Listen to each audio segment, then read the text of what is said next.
Good morning.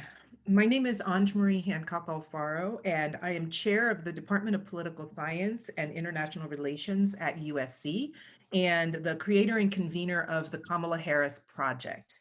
I want to thank all of you for coming out to our first Kamala Harris Project Symposium, Women of Color Leads. The Kamala Harris Project is a collective of scholars from around the country who are gathered to study all aspects of the first woman of color vice president of the United States. We are a nonpartisan group of scholars who bring our academic expertise in political science, history, communications, African American, Asian American studies, and anthropology to this topic. Today's symposium is the first of many periodic gatherings we will host as one aspect of the Kamala Harris Project. In conjunction with our National Advisory Board, we are also developing collaborative research efforts, podcasts, and archives that will document history as it's being made in real time. Now, the projects you'll hear about today come from different fields, and they are in various stages of development. Some are already published. Some are about to be published, and others are in the research design or the working paper stage of development. While many, if not all, of us are excited about Harris's historic vice presidency, we are scholars first.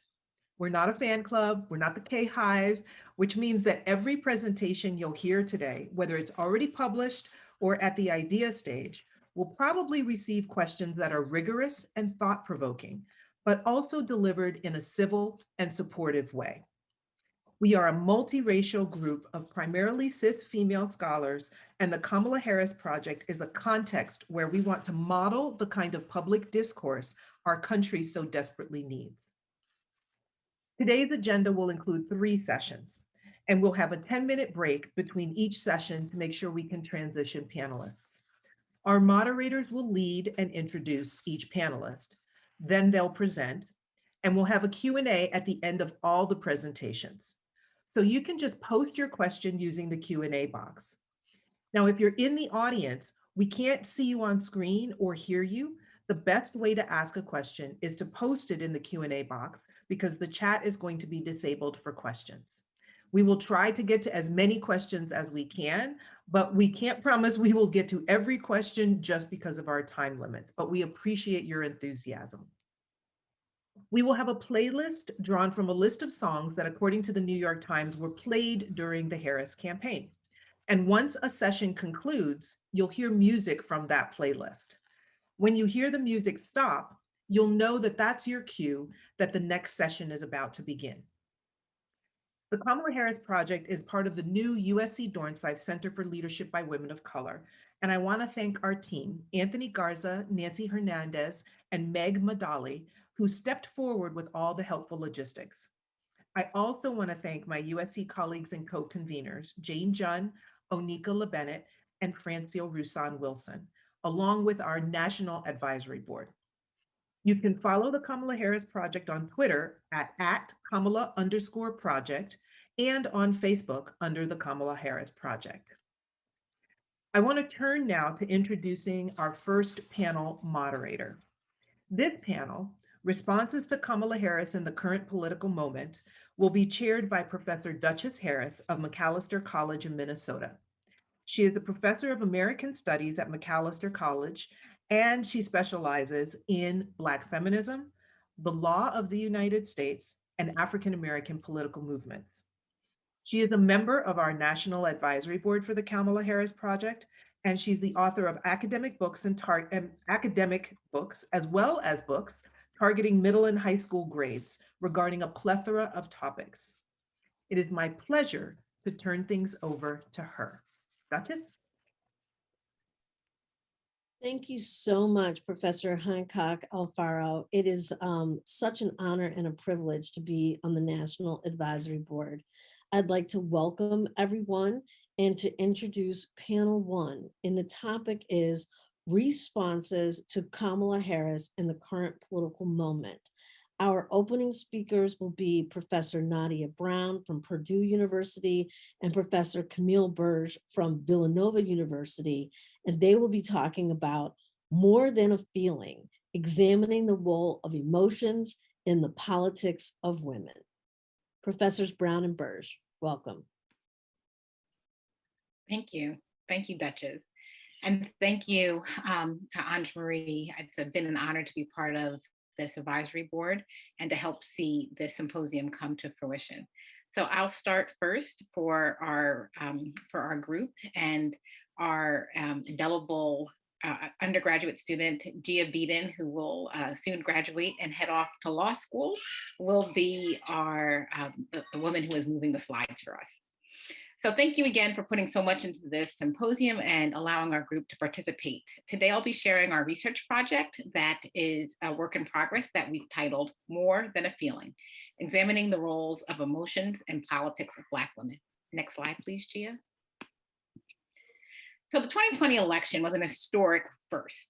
Kamala Harris, the second Black woman to serve the United States Senate, is now the first Black and South Asian American woman to serve as Vice President of the United States.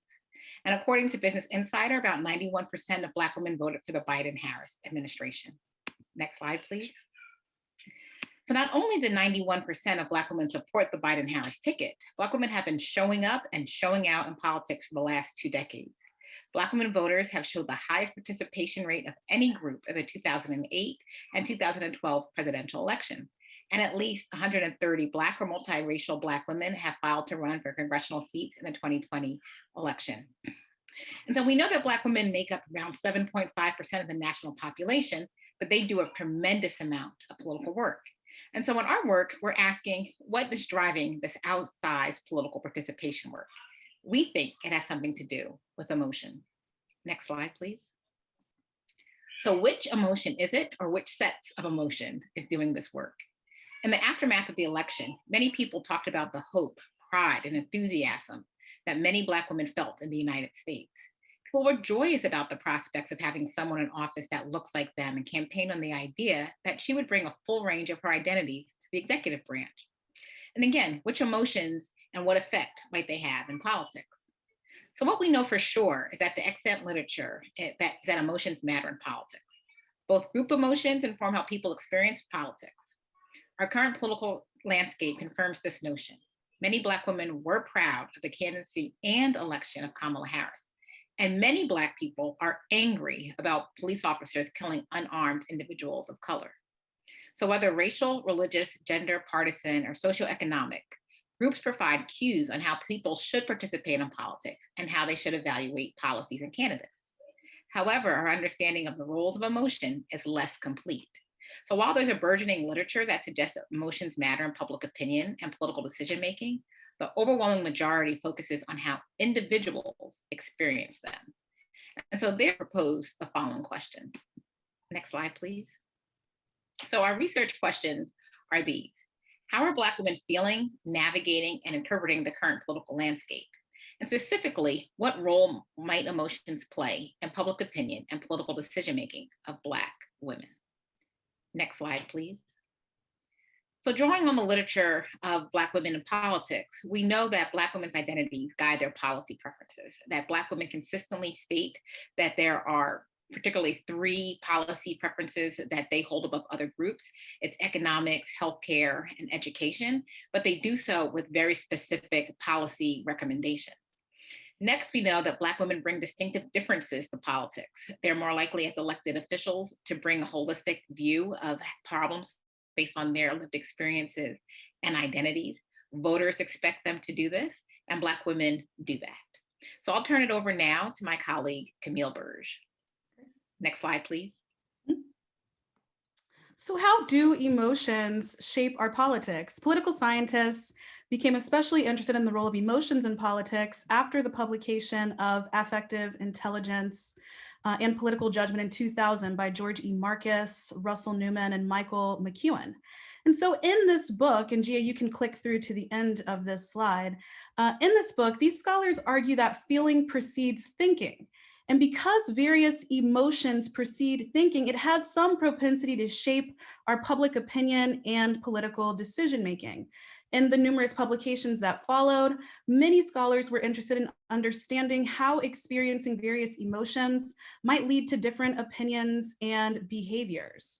But the existing political science research tends to focus on how individuals experience emotions. And the question that we use in the American National Election Survey asks the following: has insert candidate or elected official, in this case, Barack Obama, Donald Trump, because of something they've said or done, ever made you feel afraid, anxious, angry, or proud? And so while these kinds of questions are helpful, it's my belief throughout the work that I do on emotions that they really do provide us with a limited understanding of the full function of emotions in politics, because we know that politics are group-centric, right? And whether racial, religious, gender, sexual orientation, or otherwise, that groups provide cues, like Nadia said, to people about how they should participate in politics and how they should evaluate policies and candidates.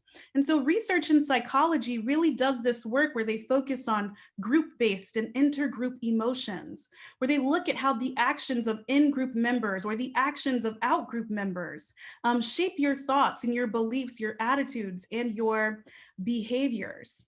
Political scientists, next slide, Gia, have only recently started to do this work focusing on group-centric emotions in politics. These scholars tend to study affective polarization. The first group of scholars study affective polarization among partisans, which examine how like or dislike of partisans shapes your attitudes and behaviors, or stimulates or constrains your attitudes and behavior. Stephen Webster has a book called American Rage that recently came out, where he focuses on the role of anger and trust in government, also thinking about how this shapes attitudes about democratic norms. Next slide, please. And so within the political science literature, we've really only recently started to explore Black affective experiences in politics quantitatively. We know that from the emancipation of those who were enslaved in 1865 to present day, that many historians, sociologists, and political scientists have endeavored to understand the politics of Black Americans and have discussed a wide range of emotional experiences associated with being Black in America, typically anger, fear, pride, and shame. But it's only really been in the last 15 years or so that political scientists have taken a strong, quantitative interest in understanding the role of emotions in Black politics. The pioneers of this body of work were Tasha Philpott, Ismail White, a few of their grad students who are now faculty members, where they examined how Blacks and whites emotionally responded to racialized events, like the O.J. Simpson trial, Hurricane Katrina and its aftermath, Barack Obama winning the 2008 presidential election.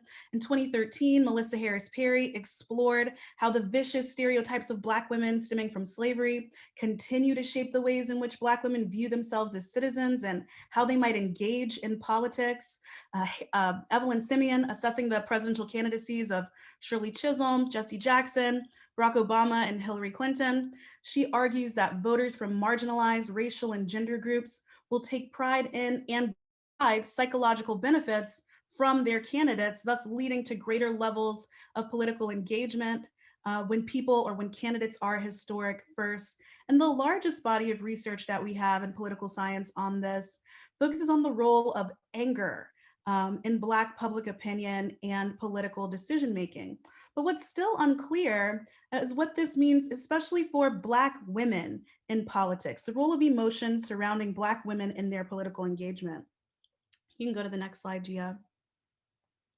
And so we're grateful to have received a sizable grant from the McNulty Institute at Villanova University, the McNulty Institute for Women's Leadership, as part of their Idle Family Fellows program, where we can really focus on the politics of Black women. The larger project is titled You OK, Sis? Electoral Politics and Representation in Tumultuous Times. And so focusing on emotions is one portion of this work. And in terms of methods, you can go to the next slide. For this portion of the project, and we'll just be presenting the research design today because it's very much still in development, we plan to do a national survey of Black women and also do focus group studies. Our national survey will be on Qualtrics. We'll use a mixture of open and close-ended questions with stop and reflect measures. And our focus group studies will have 6 to 10 individuals per each group, 90 minutes, Black women who are 18 years of age and older. And here's some of the questions that we plan to ask. And so what we're hoping to get during our discussion are just your thoughts about the topics we plan to include and the things that you think that we should be talking to Black women about if we haven't already addressed them. So we started this by going through every survey of Black Americans that has been administered basically since the 1960s to collect questions that we think would be useful to understand, especially in the context of Black women. So we walked away with a few topics that we definitely want to include on our survey. Questions that engage identity, so focusing on racial and gender group consciousness, questions that ask about emotions, in particular, anger, fear, hope, and pride, questions asking about trust and efficacy, as well as feeling thermometers, attentiveness to politics, political participation in terms of the standard ANES measures, but also other political organizations like sororities and fraternities, Jack and Jill, NAACP, involvement in political organizing and social media engagement, thinking in terms of policy opinions, focusing on discrimination, affirmative action, and reproductive rights, and of course, attitudes about contemporary events, being race relations, police brutality, Black Lives Matter, and COVID-19. You can go to the next slide, Gia. In terms of our focus group study topics, trying to get more nuance and dive deeper into shared identity and linked fate, also focusing on political behavior, policy opinions and contemporary issues, discrimination, the role of Black women in politics, emotions experienced as a Black woman. And so we've drafted up all of these things. If anybody wants to see the questionnaire that we have for the surveys, more than happy to share them with you so that you can see how you to these things that we plan to do for the surveys and the focus groups. We have both of those documents. Next slide, Gia. And so that's pretty much it because we're at the research design phase. I caught COVID in March and so was unable to do any work when we were supposed to be running the surveys, but now we're all better and we have IRB approval. And so this is our project. If you want to visit to figure out to understand more about the larger project that we're working on, it's sistersinuspolitics.com. That explains the different research methods that we plan to use. And of course, just thinking about Black women in politics and their outsized political engagement, especially for this talk today, we're really interested in emotions because we feel like this is something that's been ignored within the Black politics literature and how emotions shape the public opinion and political decision-making of Black women. So that's it. I'm getting the wrap sign from Anthony in the chat. So thank you very much for your time and we look forward to your thoughts in the Q&A.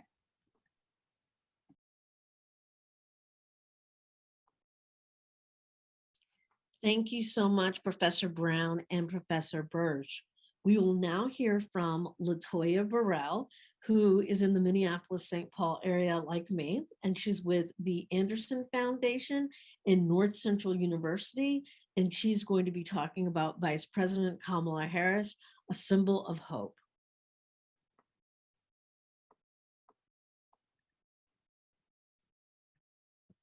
Thank you so much for that kind introduction. And thank you to the ladies who presented before me, Nadia, Camille, Gia, and Danielle. Thank you guys so much for that great research. I know at this point in our world, we are, well into the pandemic, and a question that's frequently asked when people are presenting is, can you see my screen? So I feel like I have to ask if you can see my screen. Professor Harris, can you confirm that you can? Definitely, it looks great. Wonderful, thank you so much. Well, it is my pleasure to be here to share with you all today. I'm gonna be very personal with something that I know is very common for so many of us. Let me put it in presentation mode. When we found out that Senator Kamala Harris had been selected as Joe Biden's running mate, I know for many of us, it was an opportunity for us to have a mix of emotions that we all experienced and felt.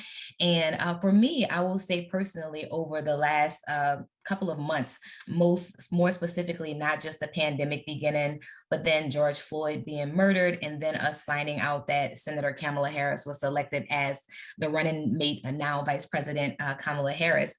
And for me, a big piece of it was me dealing with my emotions, the many emotions that I felt and I dealt with. One of the things that I did was I began to write a lot. I had already been a scholar, but my writing grew in this area particularly. So I wrote an open letter, and I call it a Black woman's open letter. Let me advance to the next slide. And I'm apologizing to you all because I am not seeing, my view is a little bit quirky. So did it advance to the next slide? Do you see a Black woman's open letter? Yes, it did. You're doing Okay, great. great. Thank you so much. That will be my last time asking. So I wrote a letter, and basically in this letter, I talk about how this covers so many facets. Basically, it's the historic nature of us having what we see as the first vice president who doesn't look like all of the other vice presidents who have been in our history. There are so many other facets as well. The media representation that she received, the public opinion, both positive and negative around this, other cultural implications, the fact that she represents an HBCU or HBCUs, the Divine Nine, her style, her class. There's so many things that we can focus on when we think about Vice President Kamala Harris. But I'm going to specifically focus on the symbolic representation and what's now known as the Harris effect. And so basically, let's not kid ourselves. We knew that when she was selected as the running mate, that there would be skepticism and there would be some negativity and outright disregard despite her qualifications. Again, we know we've never had a female vice president, and we've never had a vice president of color. And the only thing that she pretty much has in common, the status quo, is her age. The statistics say that the average vice president assumes the role at the age of 54. But we know that despite all of that, the skepticism, that she is hope for so many of us. So in this open letter, I addressed why we are so excited about her not only now being our vice president, but at the time it was her being selected as the running mate. Despite political party, despite any backgrounds that we have, I think the trend across our world was, if you were a woman of color, you saw her as a symbol of hope, and we were excited about that. Now, let's not mistake that to mean that we think that struggle is a thing of the past. We know, just as our previous President Barack Obama spoke of the audacity of hope, we know that Vice President Harris comes along and makes us a little bit more audacious in the hope that we have. So why are we so excited? I don't know about you all, but the question has been posed. I remember when she was selected as running mate, and the question was, why are we so excited? Why is this such a big deal? And I point out the fact that this is not she, and I'm speaking in the past tense of when she was just a pick, not our elected vice president. And I made the point to say she is not just a pick. This is more than a representation of a pick. This represents years of struggle. This is for every Black girl and every Black woman who has ever been told that she cannot do something. I remember hearing our forever First Lady Michelle Obama speak. If you watch the Becoming series, that the documentary that came out, if you read her book, or if you happen to see her on tour, she talked about that guidance counselor who told her that she wasn't Princeton material. And so many of us had those experiences. We've had someone along the way to tell us that we aren't Princeton material, aren't college material. And so I say, for the girls or the Black women who have had those experiences, those of us who have experienced implicit biases that exist in the K-12 setting, or the biases that are inherently embedded into standardized testing. I think about the famous doll test. All of the Black women who had the doll test syndrome is what I call it, the experiences of not seeing beauty in the doll that reflected themselves. I say that that is just a small piece of the reason why there is so much excitement. I say that her pick, and now her being elected VP, is for every Black woman who has ever diminished herself in hope of not being viewed as the angry Black woman. And there's so much that comes with that as well, because I've heard so many women who say, I don't show up authentically in my job or in life life because I'm worried about being viewed as the angry Black woman. And I think that this phenomenon is one that is powerful. And like I said, it's not the first time that we're seeing it. More specifically, if I'm going back again to Michelle Obama, we saw her be scrutinized from the way she walked, the way she talked, the things she wore. So it was no surprise when Kamala Harris, now Vice President Harris, was selected as a running mate that she began to be scrutinized, that the media began to intentionally pick photographs of her not smiling. But again, this is more than the negative that has been portrayed. This pick is for every Black girl or woman who has remained quiet in hope of not offending others or making others feel uncomfortable. So again, this kind of goes with the last point that I've made. And I think that this just gives us hope to know that it's a lot bigger than where what we see. So I'm going to move on to the next point. This pick is for the Black woman told that her word was not and would never be the same as a white man. And I know, again, we can have so many examples if we had the time to expound on that. We know that in these first 100 days, we've already seen it, but her intelligence is going to be questioned. She's going to be held to a different level of scrutiny, not only as the first female, but the first woman of color, a person of color vice president. There's so many other topics that I can think about as I'm looking at the time countdown. This is an opportunity for us to think about all of the other things that are now light is being shed on. Now I see topics taking place more broadly about tokenism, code switching. I think about the Crown Act. I think about the Black girl discouraged from wearing her natural hair in coils, and are those whose hair has prevented them from getting a job, or their hair has caused them to not be viewed to others as beautiful. Code switching, as we know, cultural appropriation, all of those things can be exhausting, an exhaustion for us, I should say, as we are viewed in such a way. This pick is for our ancestors who were brought here and who died on the brutal route on the disease-infested slave ships. So those who either made it here or died on those ships. This is for the enslaved women who for decades were raped and beaten, who were broken away from their families. Again, this is so much bigger than just a pick for those people who did not understand why, in fact, we were so excited. I say this is for the Ruby Bridges. This is for every Black girl who desegregated a school, including Senator Harris herself. This is for the Sojourner Truths, the Harriet Tubmans, the Rosa Parks, all of our civil rights icons. This pick is for Addie Mae Collins, Denise McNair, Carol Roberson, Cynthia Wesley, and those little girls who lost their lives in the 16th Street bombing. It's for every woman who has paved the way. I say this is for our ancestors who never in their wildest dreams would they have had the right to vote, let alone have the opportunity to vote for a ticket that had a Black woman on it. This is for Breonna Taylor, Sandra Bland, and every woman who has lost their lives or a loved one to racial injustice.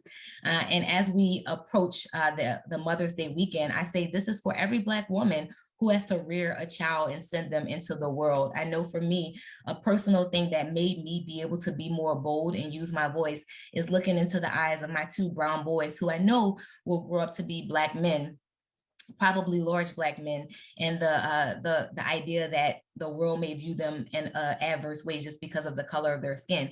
So for me, when I think about Senator Harris, now Vice President Harris, for me, this represents so much more than just a vice president running mate or a pick.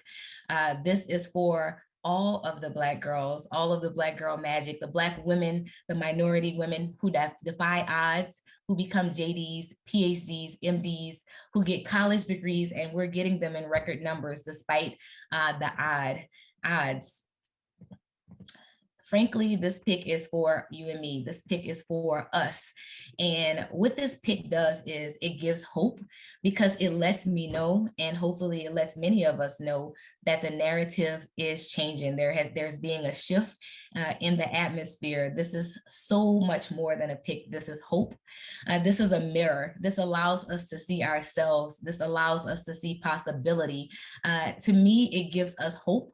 It encourages us to be bold.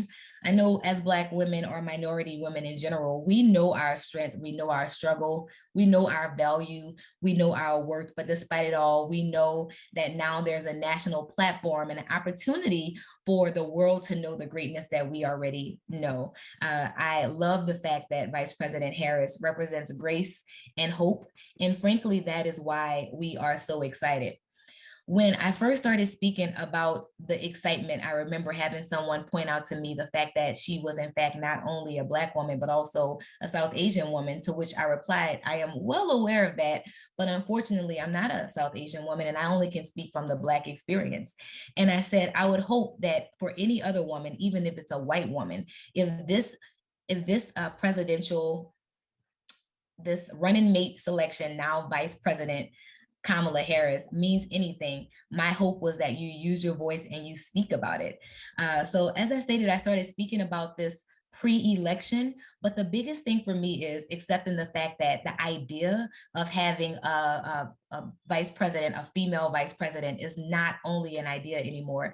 It is now our new reality. So the question that I leave with you all is, how do we walk into this new reality?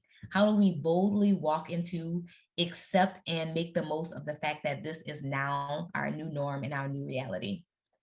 I thank you guys so much for the opportunity to share briefly the space. I wish we could go deeper, but I am excited for the remainder of the presentations that we have before us. Thank you so much, and you all have a wonderful day.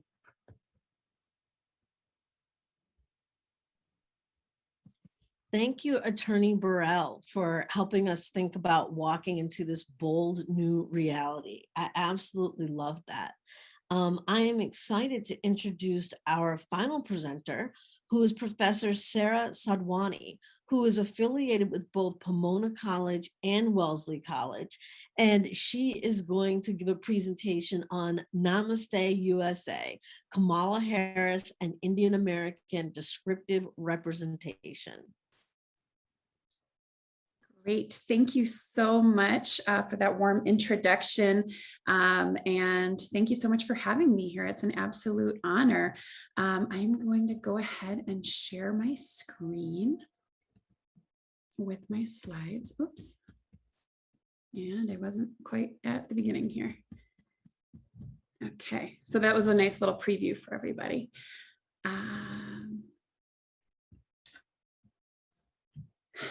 And there we go. Hopefully y'all can see that, the slides. So the title of our presentation today is Namaste USA, Kamala Harris and Indian American Descriptive Representation. I'm from Pomona College, and my co-author on this, Manish Arora, who might still be joining us in a little while, he was a little bit delayed, is from Wellesley College. And this is a project that we started working on last fall, and definitely still a work in progress. So we look forward to questions, comments, and feedback as well.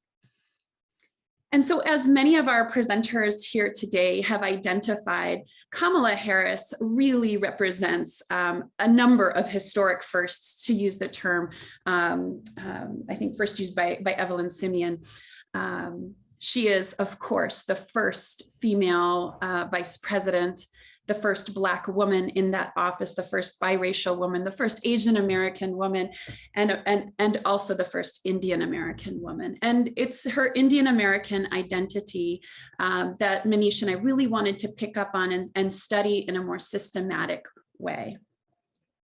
And to really understand what her Indian American identity means for the Indian American community here in the United States. And Indian Americans, most certainly, and more broadly, South Asians, we saw mobilize in record numbers and in new and innovative ways around Kamala Harris and the Biden ticket as well. And so here we just have a number of images of Indian Americans coming out in support for Kamala Harris, both in India as well as here in the United States, as well as Kamala sharing much of her Indian history and heritage and her upbringing as an Indian American, just as she's also a Black woman, and really stepping into both of those identities in a way that we haven't always seen completely and fully on the national stage. So very exciting, of course. And when we think about descriptive representation, I'm so sorry, a little bit of chaos happening here today. When we think about descriptive representation, we can think about kind of some of the classic studies of descriptive representation and this idea of a representative standing for a community by mirroring them. And of course, there's a long literature stemming from political theory that thinks about what is it, who is a descriptive representative, and what function does a descriptive representative serve, particularly for minoritized communities and communities that have been historically excluded from the political process. It particularly, in the political science literature, we can think about descriptive representation in communities of color, thinking about how it manifests itself in terms of measures of group consciousness and linked fate and various forms of political participation and even turnout. Taiku Lee referred to group consciousness and thinking about group identities as the identity to politics link. And that's really one of the pieces that kind of undergirds this study in many ways. Indian Americans in particular, or South Asians more generally, have largely been understudied in the political science literature. Certainly, we've seen a number of studies and a growing literature of Asian Americans and Pacific Islanders in general, which includes Indian Americans. And I think certainly much of the work of Janelle Wong, Jane Jun, who's here with us today, Karthik Ramakrishnan, and many others have paid close attention to understanding the nuances between different national origin groups amongst the AAPIs. But studies of just Indian Americans or South Asians more broadly are relatively few and far between. Sanjay Mishra really innovated this work with his 2016 book and found that internal distinctions between South Asian groups lead to multiple paths of political inclusion, as well as some strains on solidarity. In some of my own work, looking at Asian American and Pacific Islander mobilization and turnout for a co-ethnic candidate published last year, I found that Indian Americans in California voted in larger numbers when an Indian American candidate or another Asian American candidate was on the ballot. And what was unique for Indian Americans in that study was that unlike other AAPI groups, and also unlike the literature for Latinx and Black communities as well, this turnout effect was true regardless of the kind of district that they lived in. And so that was really the impetus for our study today, to find out, would that apply? Would that turnout effect apply to Kamala Harris on the presidential ticket? And why, really, right? What is it that's pushing Indian Americans to turn out and to mobilize and to have this very, very different kind of political participation behavior in comparison to other groups? And this prior work really underscores our research questions, which first include, do Indian Americans function like other historically excluded communities and desire descriptive representation? And if so, what factors galvanize or influence this desire? And secondly, do Indian Americans view Kamala Harris as a descriptive representation, or does being biracial lessen that desire in some way?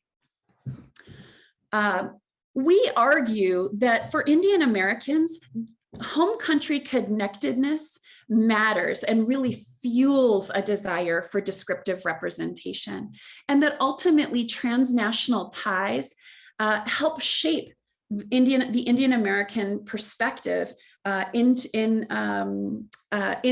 a U.S. context. And we're really relying here on some of the early work from Peter Lian and others who have looked at transnational ties in other communities, particularly for Chinese Americans, and finding that involvement in home country politics matters for involvement here in the United States as well. And we'll argue that consumption of home country news, so in particular, watching Indian news from India, in particular, is a part of this home country connectedness. And I think just anecdotally, I can say that even within my own family, this is a really common practice, right? Especially for folks of different generations. Typically at home the Indian news is often on in the background. And we think that this plays a really important role in helping to develop the perspective and the group consciousness for Indian Americans here in the United States. Okay.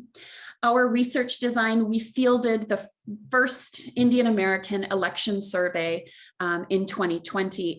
It fielded last fall, just 2 weeks prior to the November presidential election.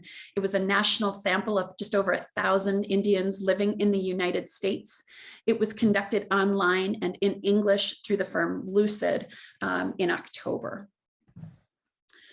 Let's take a quick look at some of the results. And certainly, as I mentioned before, this is still a work in progress. And so we certainly welcome your feedback on this.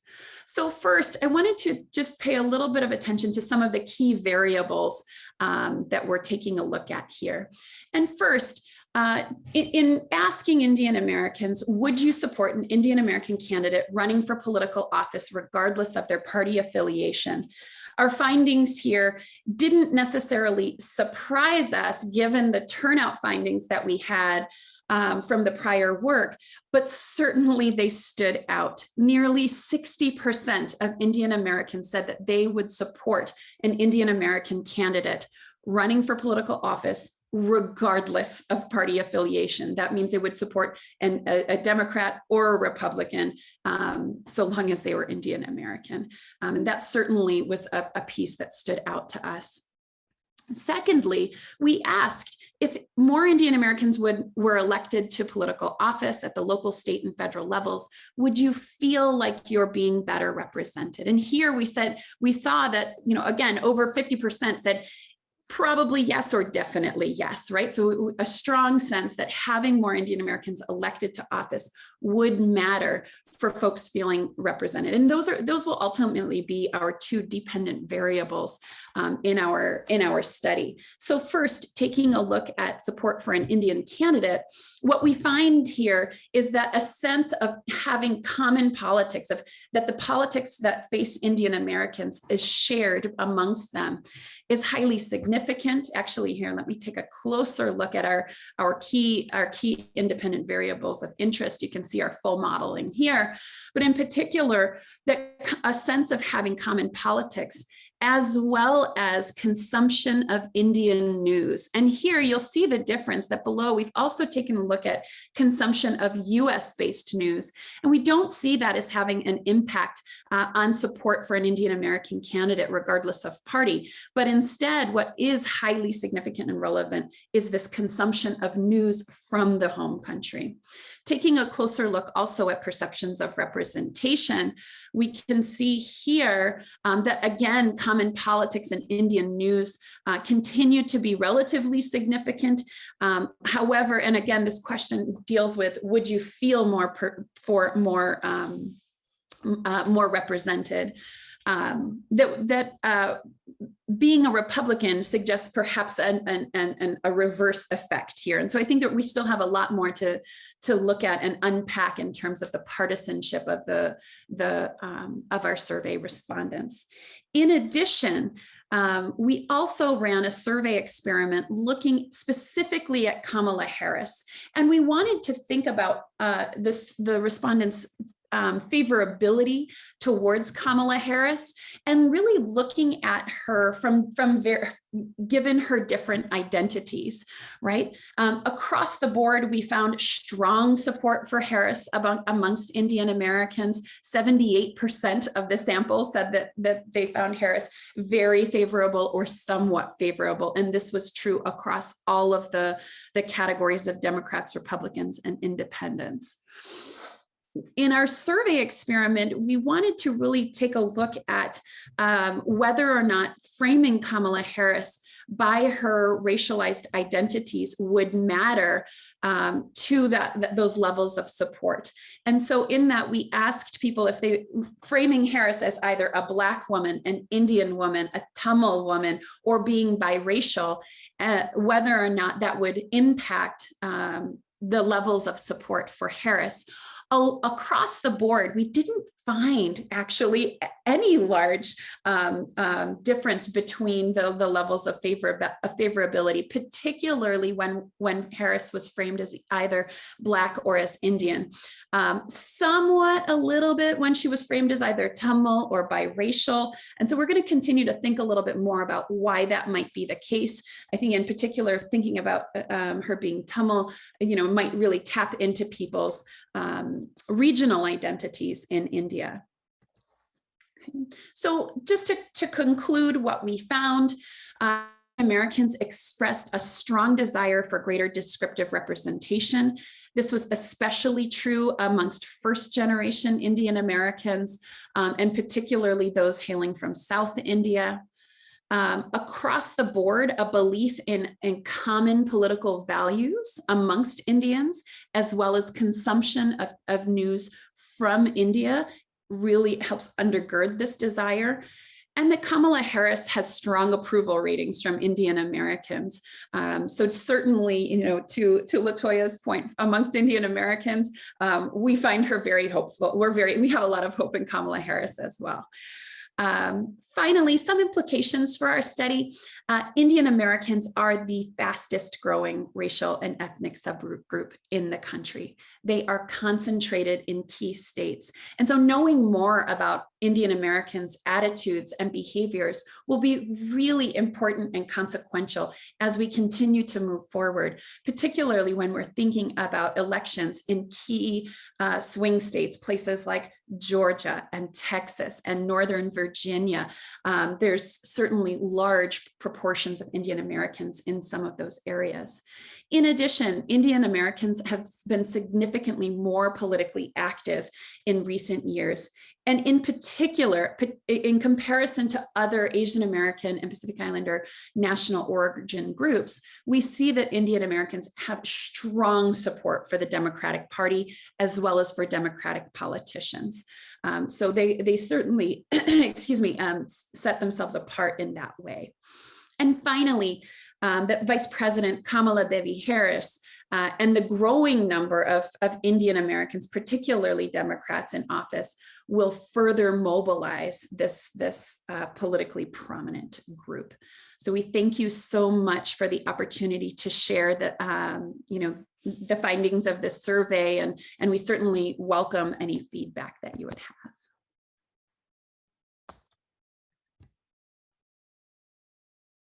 Thank you so much, Professor Sadhwani. That was so insightful. And I love saying her full name. I think we should call her Vice President Kamala Devi Harris. This is wonderful. I've just been inspired by everyone's presentations. And now we have the opportunity for the audience to engage this work and for panelists to engage each other. So we can now take questions.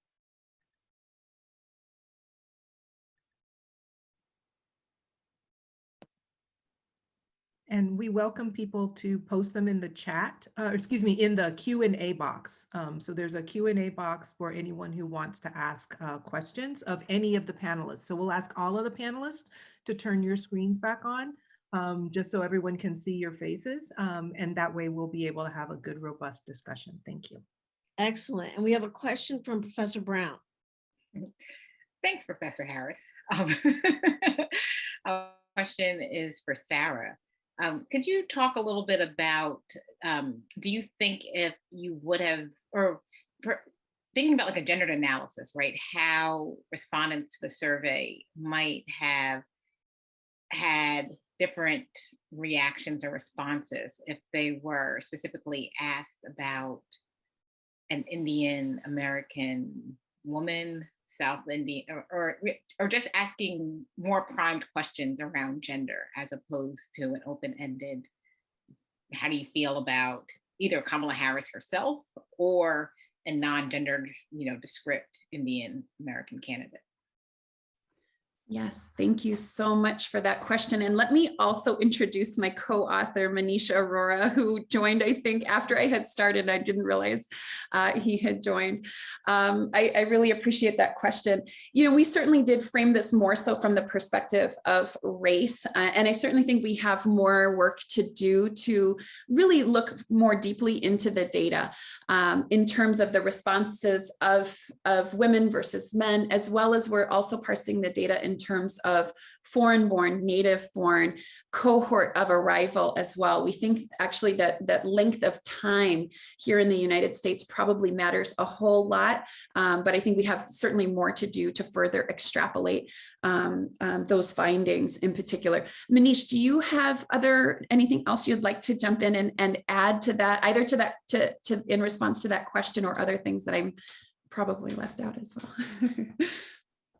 I think the only thing is, we did find strong support for Harris among male and female respondents, but I do think that there's, we should do a more gendered analysis. I mean, just given kind of a patriarchal culture from the home country and looking at how that translates to the country of destination would be interesting to look at. And so, Sarah and I have talked about doing a follow-up survey, and that's something that we would be very interested in looking at. Thank you, Nadia.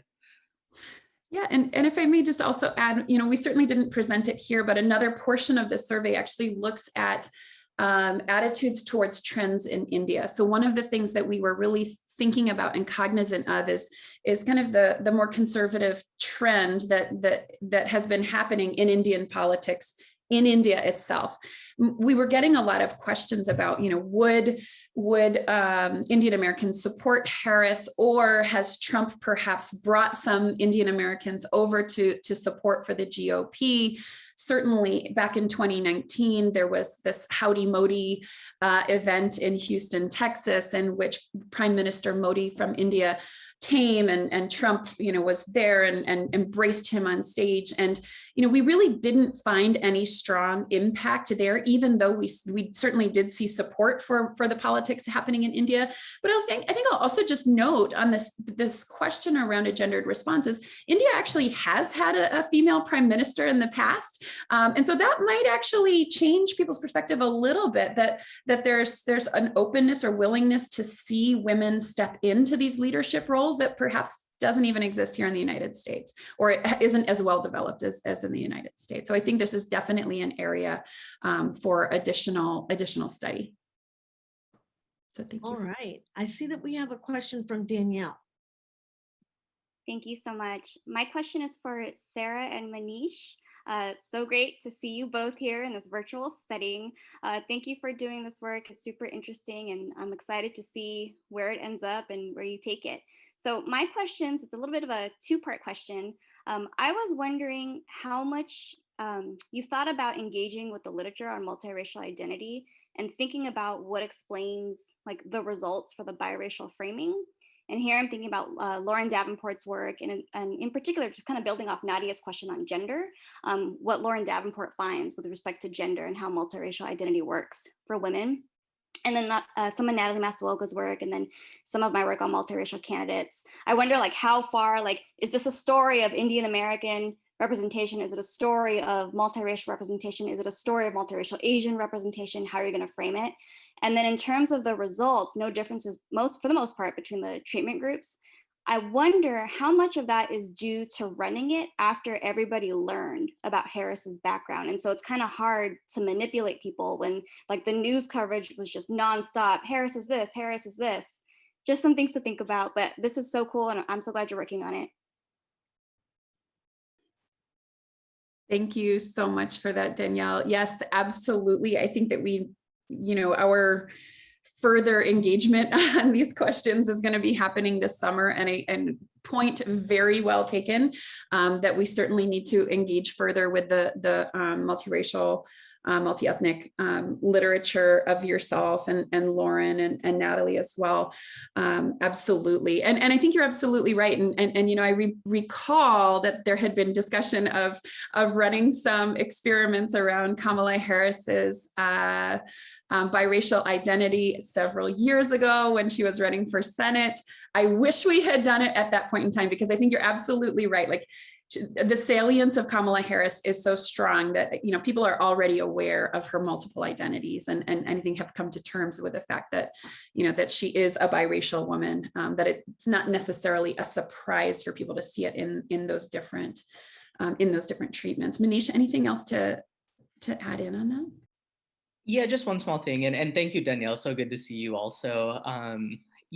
Sarah and I were, a little bit confused about the experimental results, because it is interesting that there's no real difference when Harris is framed as Indian versus when she's framed as Black. But then the proportion of people who say they'd be more likely to vote for the Biden-Harris ticket when she is framed as both Black and Indian is like 10 points lower. And so it's a pretty significant drop, and particularly, as you're saying, in a time where people already had, or most people already had, this information. And so, I think certainly probing further of why particularly that multiracial framing leads to that. And also, I just think running this again to see if that's not, some just aberration in the data or something like that, to see if that's real, and if it is, to probe further of why that specific framing leads to a decrease in support, would be very interesting. All right. Does Francille, do you have a question? I do. Thank you. Sure. I wanted to ask Nadia and Camille if they were planning to include non-voters, Black women who are less likely to be voters, or especially people who only vote in presidential elections, and what was the attention to class background. I noticed the groups. I don't know if they're also using church groups, or trying to get looking at labor unions, working class Black women, to see if there are different levels of support across a class for emotions and enthusiasm. Yeah, I think that's a great point, and could really probably be brought out in some of the qualitative work that we're doing, the focus groups, right? And actually, even with this thought in mind, structuring the focus groups in terms of having women with different class backgrounds, and or having women who are voters versus Black women who are voters versus non-voters, to get at this question that I find super fascinating. And even in the survey, trying to see if we can get the organization that we plan to run the survey, if they have a filter question about people's political behavior, if they voted or not, in terms of the folks that could be sampled. I think this is so interesting to think about class, especially because in my work, in the focus group studies that I did, and I think 2013, when I was talking to Black Americans about their politics and their emotions, and the things about Black people that make you feel most proud or ashamed, or what happens that makes us feel angry. There were some class discussions that naturally came up in conversations about shame, talking about individuals who might be like on welfare, who when not primed, brought up class differentiation on their own. And so I feel like that's really important to think about here, especially when we're talking about Kamala Harris being a graduate of a historically Black college, and someone who's managed to, climb the ranks into what we would consider, the high SES or Black political elite. So I love this idea of trying to understand the variation with, class background, also quite possibly targeting churches. We're thinking about the samples that we're using. I know when I did my focus group studies for my dissertation work and now book work, that's where I started, was Black churches, to get my sample to talk to, Black Americans about politics. So thank you. Definitely something that we will consider and most likely do moving forward. So thank you for that. I have a question in the chat here that I think that could be directed to any of the panelists. And the question is, when you consider the research avenues you are collectively pursuing, how will the questions and data celebrate and amplify both Vice President Harris's multiple identities and her vast experiences?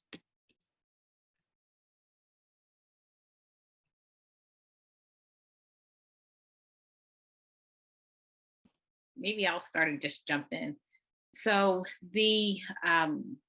so for our project in particular, right, Kamala Harris is the entry point into helping us understand how Black women use or leverage their emotions to think about politics.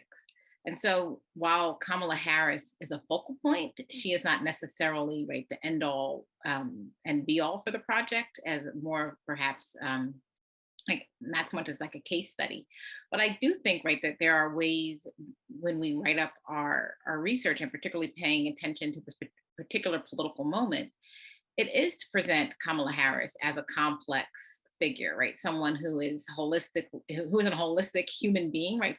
That she's not infallible, that she brings some things to the table that people really celebrate and others really abhor. And so to think of her in a monolith because she serves in this uniquely first position, right, is one thing, but not to kind of critique her or think about the complexities that she brings to this office and how others are reading her, I think would do a disservice to the discipline, right? So as an academic, I think that, at least for our project, right, I think our job is to use her as an entry point to understand how Black women are feeling about politics, but also recognizing that there are so many things about this historic first that we could celebrate, but then still trouble her politics, right? Take really claim and issues with how she's responding to issues that Black women in particular hold as high importance or is not addressing in general, right? So to answer the question more fully, right, I think it's how do we not just celebrate her, right, but bring the full complexity of who she is and what she brings to politics, and how are people reacting to this? I see that as the work of this project, as opposed to just merely celebrating her.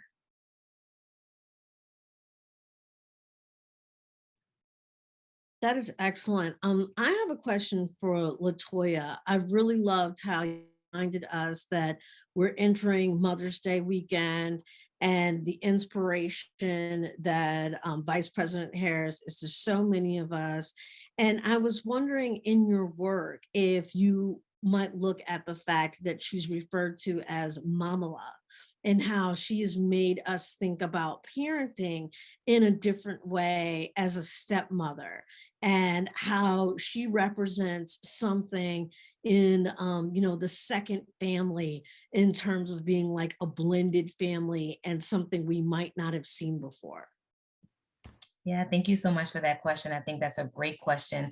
I think it just goes to how we said she represents so many things. And I do think that it's great that we're able to see her say, she doesn't have biological children, but nonetheless, she has the children from her husband, who she has embraced. And again, like you said, her being referenced as Mamala, it lets us know that it's something regal about her that people feel and people embrace. And I think that also this is the big picture when I think about all of the things that she stands for. The fact that, of course, we're not a monolith. She can't speak for all Black women. She can't speak for all Asian women. She can't speak for all women who have stepchildren. She can't speak for all of anything. However, she's being looked at and expected to do that, when it's unfair because no other vice president has been expected to speak for their entire group. We haven't looked at any other vice president and expected them to speak for every white man, but she's being expected to do that. I think that one of the things that is not maybe directly in response to your question, but I can't help but think about with this question is, however, for minorities in our success, we're questioned, but in our adversity, is no doubt. If we were talking about something that she did and it was adverse, it would be no doubt. She's a Black woman, she's a South Asian woman, but in all of the positivity, and it's the same thing happened with Barack Obama, in anything that's positive, the question is, where is she really Black?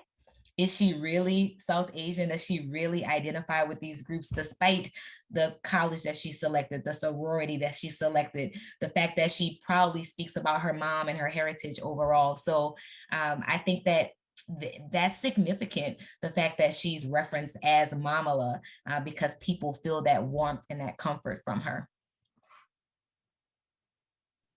Excellent. Ange-Marie.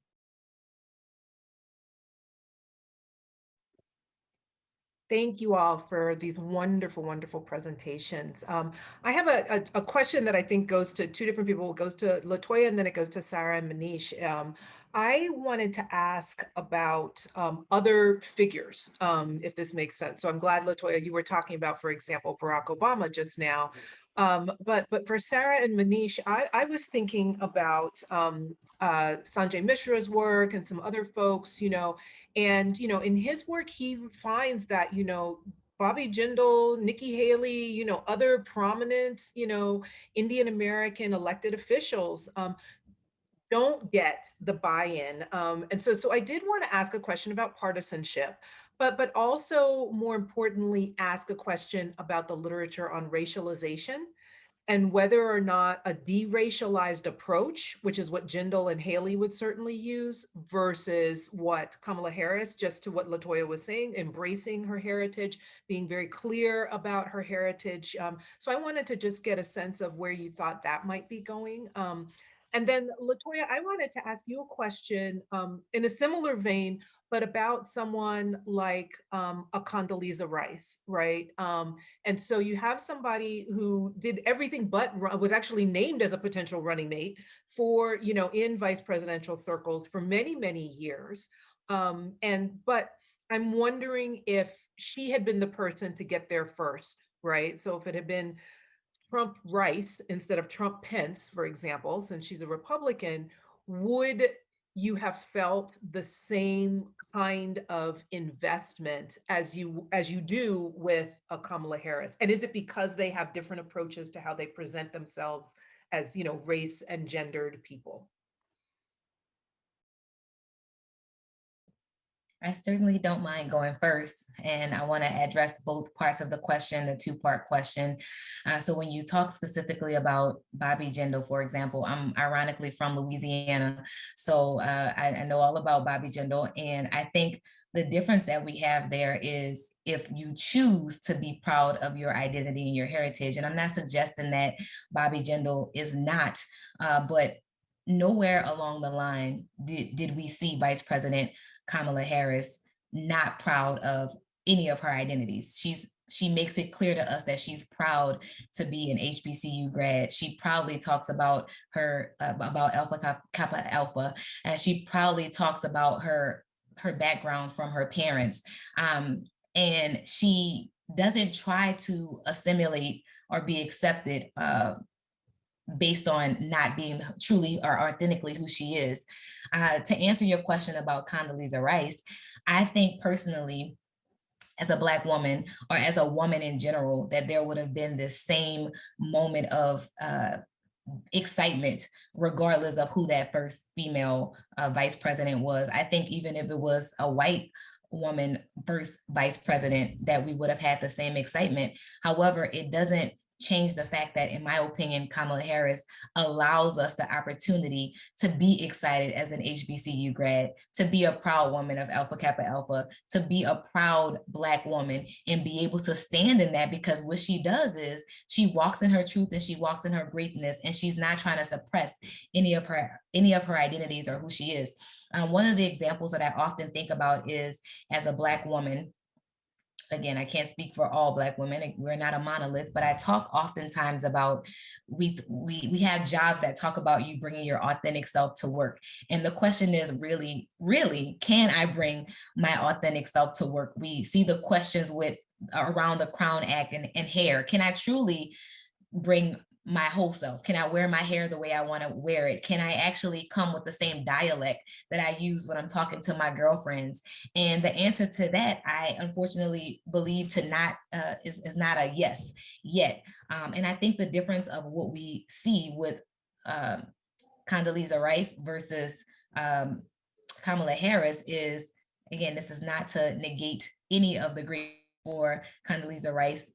I think Kamala Harris came with this pride of stepping into boldly all of the identities that have been placed on her shoulders. I just want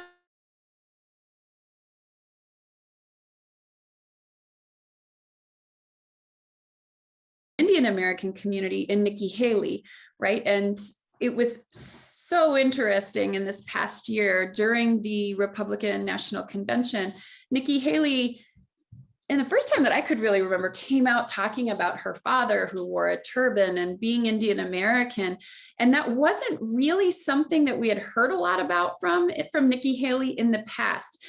So I certainly agree with that. Like that Kamala Harris kind of came out and said, here I am, take me or leave me, right? In many ways.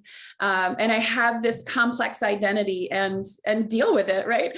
And I think that was a part of what was refreshing about that. But I also think that there's a little bit of a partisan difference going on there as well, right? So, you know, I get the sense, right, whether it's Trump's trying to embrace Modi and pulling in more Indian Americans and Asian Americans. Certainly we saw a lot of them reflected in cabinet positions and other kinds of administrative positions.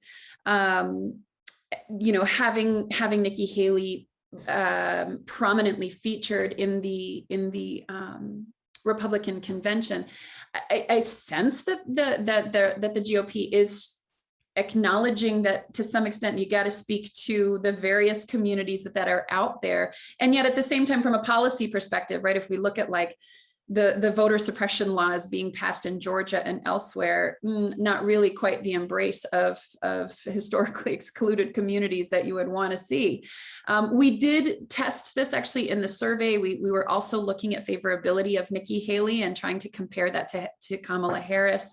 Across the board, I mean, we had over 75% of respondents having a very favorable view, a very or somewhat favorable view of Kamala Harris. It was certainly much more muted for Nikki Haley at 41%, I believe. So definitely a difference there.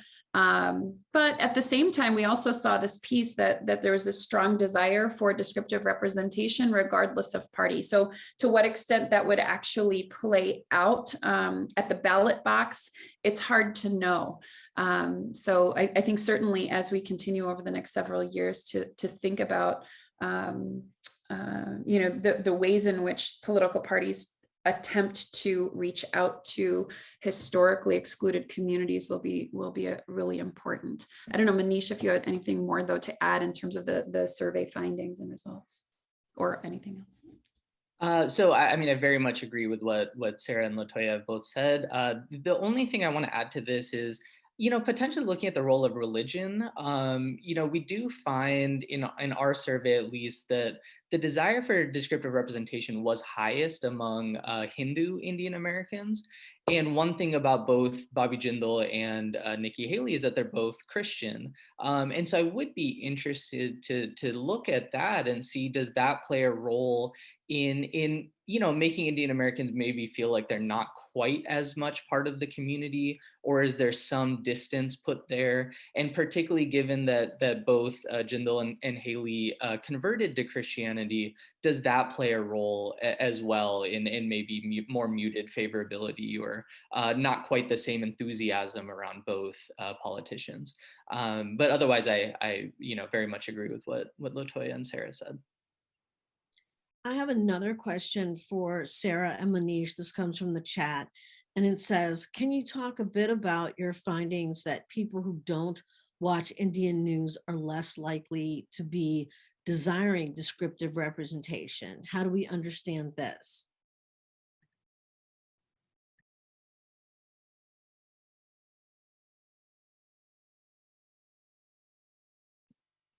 Yeah, I can start with this. So, we do find in our models that yes, watching Indian news was pretty strongly predictive of support for descriptive representation. I think if I remember correctly, the probability of someone who didn't watch any Indian news supporting an Indian candidate regardless of partisanship was like 42, 43%, something like that. And then those who watched a lot of Indian news, the probability was like 65%. So it's a pretty major jump. And one of the things that Sarah and I have discussed or kind of speculated about is the role that watching Indian news and kind of being engaged with that facilitates that home country connectedness, and how that can lead to this idea that there's kind of common political interests, and that manifests in this desire for descriptive representation. So that's some additional work that we want to do, including some structural equation modeling that we just haven't gotten around to yet. But that's kind of where we're approaching this from. Sarah, do you want to jump in to that?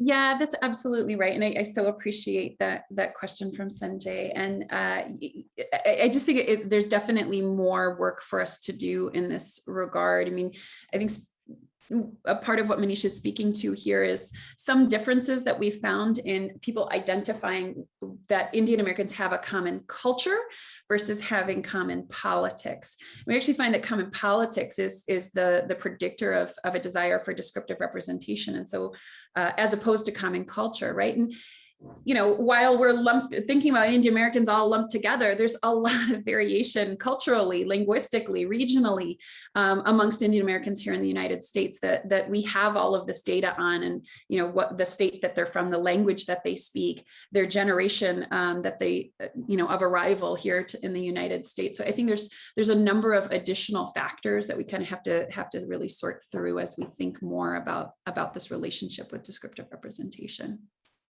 So I really appreciate that question. All right, I have another question, which given our time could possibly be our final question. And it is from Professor Pearl Dow, who's on the faculty of Emory University and who's also on our National Advisory Board for the Kamala Harris Project. And I think she's referencing LaToya when she says that is a great analogy about the idea of bringing yourself to work. The Kamala Harris that brought herself to the 2019 presidential campaign was different than the 2020 election trail. I think Black women and other women of color demanded that she brought her full self. And so I think Professor Dow wants to know what you all think of that. It's not that we need permission, but I'm going to use that phrase. I feel like she gave us permission. And I'm going to speak candidly. I try to not talk about geography, but I do think that it makes a difference. So I talk about my experience growing up in Louisiana, and I say one difference I find here in the Twin Cities is the diversity, and I mean the true diversity that's present here. I know it may sound very shallow, but for me growing up, it seemed like it was Black or white. That's it. And I try to explain that to people. They don't understand what I mean, but I say, if your skin is Black, you're Black. If your skin is white, you're white. And there's not much in between. And you get to choose what you associate with, which might sound real shallow if your skin is white. So I find that in the South, I loved coming to the Twin Cities and seeing the pride that is placed on HBCUs. It's a taboo in the South, which is crazy to me. And so I think that Vice President Kamala Harris gave us permission to not only show up in the workplace and you see my skin as a Black woman, but me be able to say, and I'm proud of being a Black woman. I'm proud of being an HBCU grad. I'm proud of being a member of the Divine, of Alpha Kappa Alpha specifically for me, but one of the Divine Nine. And I think she gave us permission to be proud of any of the identities. If it's your religion, if it's your, the socioeconomic status, if it's the state you're from, the university you attended or didn't attend for that matter, I think she gave us permission to show up and be proud in that way. And can I jump in there too, Duchess, just for a little bit? I think what matters here, and going back to Pearl's comment and bringing it together with LaToya's, is that narratives matter in politics, right? And so the background narrative is especially important. I have a paper on this in PGI that deals with, family narratives in politics. And what we know for sure is that there's a reason why people or candidates and their campaign operatives deploy these different narratives, and it's to appeal to various groups. So when you think about John Edwards as the son of uneducated mill workers, right? Who's he trying to appeal to? Working class white folks, right? Or if you think about how Kamala Harris changed her narrative from when she was on the campaign trail, where it didn't really seem kind of certain where she was planting her feet in terms of her identity. And it almost seemed like every other week there was a different narrative being brought to the fore. And in some ways that were stereotypical and negative. So thinking about an interview on The Breakfast Club where she talked about her Jamaican heritage and like smoking weed, for example, in some ways that were unproductive, right? And so by the time you actually get to the full 2020 campaign where she's running now as the vice presidential candidate, the narrative is together. Right. So we get the conversations not only from her camp, but also in the way the media is portraying her narrative as this person of, biracial identity, as this woman who is complex, who graduated from a historically Black college, who's a member of the first Black sorority in the United States of America. And so that's all designed to serve a purpose. Right? It's designed to appeal, to various segments of the population. And I think that once you get to the actual bid where she's the vice presidential candidate, we're really understanding who she is. The deployment of the narrative is great. And so you get the buy-in from the groups that they're trying to get the buy-in from, right? And so I think that's really important. There's a lovely body of literature about, like family narratives and candidate narratives and what this means for political engagement in politics. And it matters. My soror Nadia and I saw that, Professor. We see you. We hope that you see us. And Ange-Marie had a really powerful comment in the chat that I think would be fantastic to close us out with, because we have about 3 minutes left.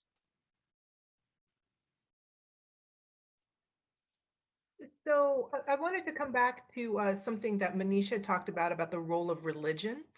And I thought that it was a really interesting point to think about, whether you're talking about Kamala Harris in relationship to Bobby Jindal and Nikki Haley, or whether you're talking about her in comparison to other folks. I think, one of the important things that Pearl was talking about to tie this all together is that there's also an aspect of what voters demand from candidates that's really important. And so to Camille's point, I think there is an interesting kind of dynamic between voters and candidates in terms of not just what they feel allowed to do or have permission to do, as LaToya was talking about, but also about the difference between being in your own campaign when you're running for president and being the vice presidential candidate in a presidential campaign that has message discipline and a lot of other kind of experts that can kind of help you.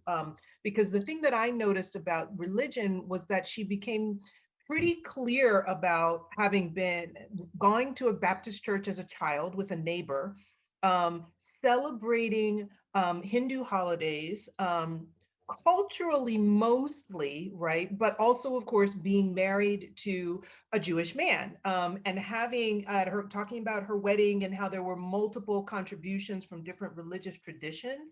And so I do think that she was really able to, in the presidential campaign, present a complex picture that was translatable to a lot of people's lives, whether it's the mamala, whether it's the religion aspect. And so I want to, thank everybody. I want to thank Duchess for this fantastic panel. And what we're going to do now is we're going to take a 10-minute break. So Anthony's going to queue up our playlist for us. And then when we come back, we're going to have this incredible roundtable talking more about the first 100 days of Vice President Kamala Harris. Thank you.